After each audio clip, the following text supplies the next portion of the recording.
Un grand écrivain, c'est une grande sensibilité poussée jusqu'à très profondément des choses. La sensibilité de Marcel Proust, évidemment, c'est une sensibilité innée, mais aiguisée. C'est-à-dire qu'il peut sentir au-delà de ce que les autres sentent.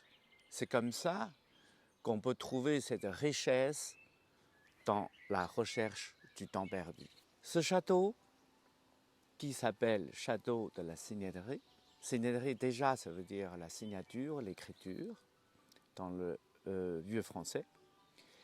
Et justement, c'est l'endroit où Marcel Proust a aiguisé sa sensibilité. Parce qu'il venait de 7 ans à 9 ans. Évidemment, c'est à 10 minutes à pied à peine de la tante Léonie. Et justement, il venait retrouver la jeune fille Gilberte Swann.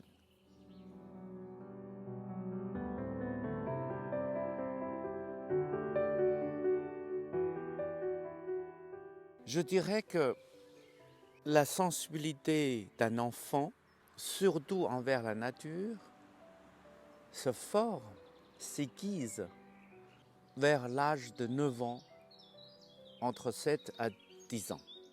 Cette phrase-là, justement, on sentit la nature. Les fleurs, les plantes, le vent, les lumières, les odeurs, les orages, tout ce qui est la riche de la nature. Un enfant se sent avant justement l'âge de l'intellectualité. C'est justement à ce moment-là que Marcel Proust, enfant, est venu ici avec cet amour envers la jeune fille.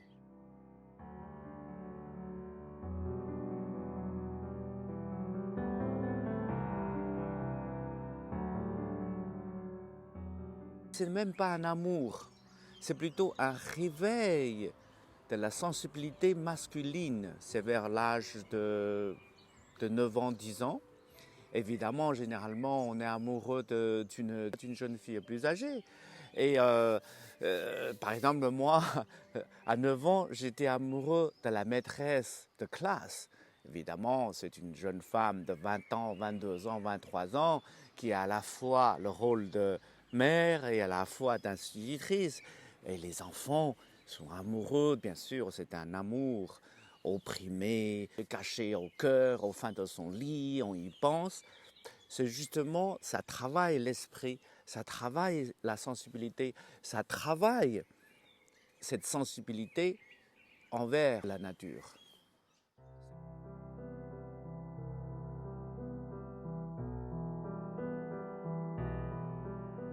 Voici la fameuse chapelle. C'est devant cette chapelle que Gilberte a joué la cithare, fait le dessin et fait des lectures. Évidemment, la chapelle, à l'époque, un symbole de la religion, de l'esprit bien sûr, qui est devenu, je pense, le symbole de son amour, de ce sentiment de réveil de ce garçon envers la femme, envers la nature, envers l'univers. Donc, je veux dire, c'est là est né Marcel Proust, écrivain.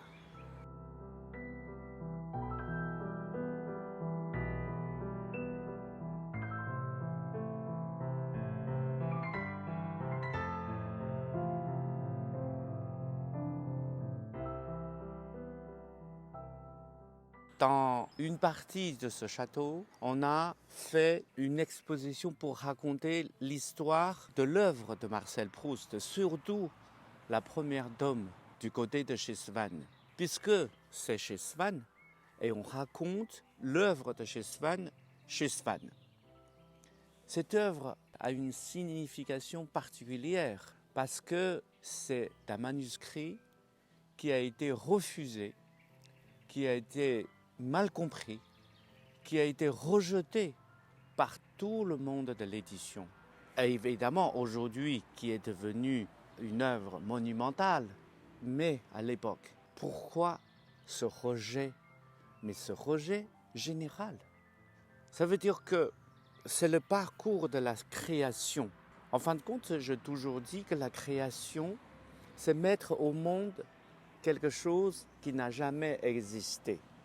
Mais une fois l'œuvre est faite, on va se soumettre à des éditeurs. Un tableau, on se soumet à des galeristes, ou un film pour les investisseurs. Évidemment, ces gens-là, qui représentent les référents de la société, vont juger quelque chose de neuf par quelque chose de rétabli, qui ont existé. Évidemment, il y aura ce conflit.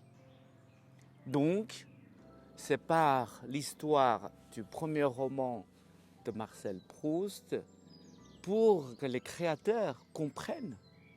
Si on était mal compris, rejeté, on était opprimé, c'est naturel. Et en même temps, pour les juges, en disant, puisque vous êtes là en train de découvrir quelque chose de nouvel, donc ayez la conscience que vous ne pouvez pas juger par ce qui est déjà établi.